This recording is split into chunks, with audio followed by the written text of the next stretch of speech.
Now from the original distribution we had mu sub x was equal to 25 minutes, and sigma x was about 14.4309 minutes. So we should notice the following here. So the shape of the population distribution was uniform.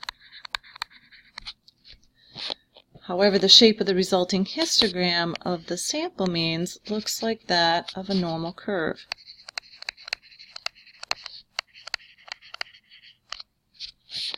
The population mean for the original distribution is 25, and the mean of the sampling distribution is very close to 25. The population standard deviation for the original distribution is about 14.4309, but the standard deviation of the sampling distribution was only about 4.5265, which is much smaller than the standard deviation of the original distribution. So we're going to reset the applet one more time, and we're going to set the sample size to 20 this time instead of 10. And again, we're going to take 5,000 samples to see if we get anything different from the graph that we just got when we took 5,000 samples where the sample was size 10. So again, we're going to reset the applet to get rid of our last samples here, and we're going to change the sample size from 10 to 20, and then we're going to hit the button for 1,000 times. So we took 1,000 samples, and already we can see it's kind of looking like a bell-shaped curve. We're going to take another 1,000, and another, and another, and another, and we could just keep pushing that button all day. But again, 5,000, again, it's still not all possible samples of size little n from the population, but again, it's a lot of them. And again, as we look at this distribution curve for the sample means, we can see again that we are seeing this bell-shaped curve. We can see that that mean is again close to 25, just like the mean of the original distribution.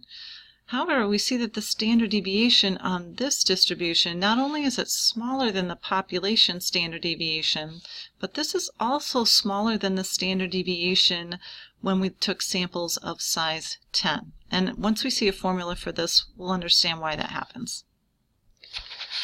So again, the one in the textbook does not match exactly to the one that I just demonstrated in StatCrunch, because again, they are random samples.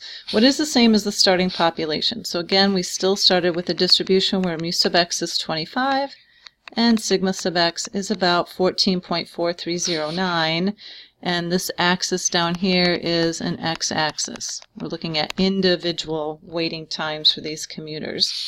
But then that bottom graph was the distribution of the sample mean. So now this axis is an x-bar axis. This now represents the mean waiting times for 20 randomly selected commuters. And we took 5,000 of these samples of size 20. And again, we did not take all samples of size 20 that were possible, but again, we took a lot of them. So again, a close approximation to mu sub x bar is this 24.9919. So again, we're seeing that's getting really close to 25. And the standard deviation of this distribution of sample means, so sigma sub x bar, is about 3.2461. If we compare this to the distribution when we took samples of size 10, this one is much more concentrated towards that central value of 25 than the distribution was when n was 10. Alright, so again we should notice some things here. So the shape of the population distribution again was still uniform.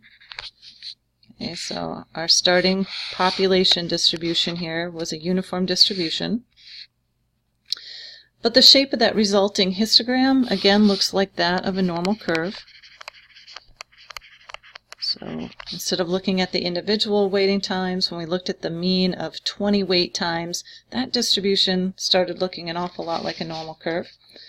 The population mean for that original uniform distribution was 25.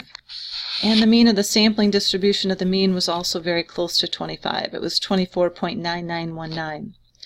The population standard deviation for that original uniform distribution was about 14.4309, but the standard deviation of the sampling distribution when n was 20 was only 3.2461. So much smaller than 14, okay, which is much smaller than the standard deviation of the original distribution, and it's smaller than the standard deviation of the sampling distribution when n was only 10. Okay, so these results can be formalized in the following couple boxes here on the page.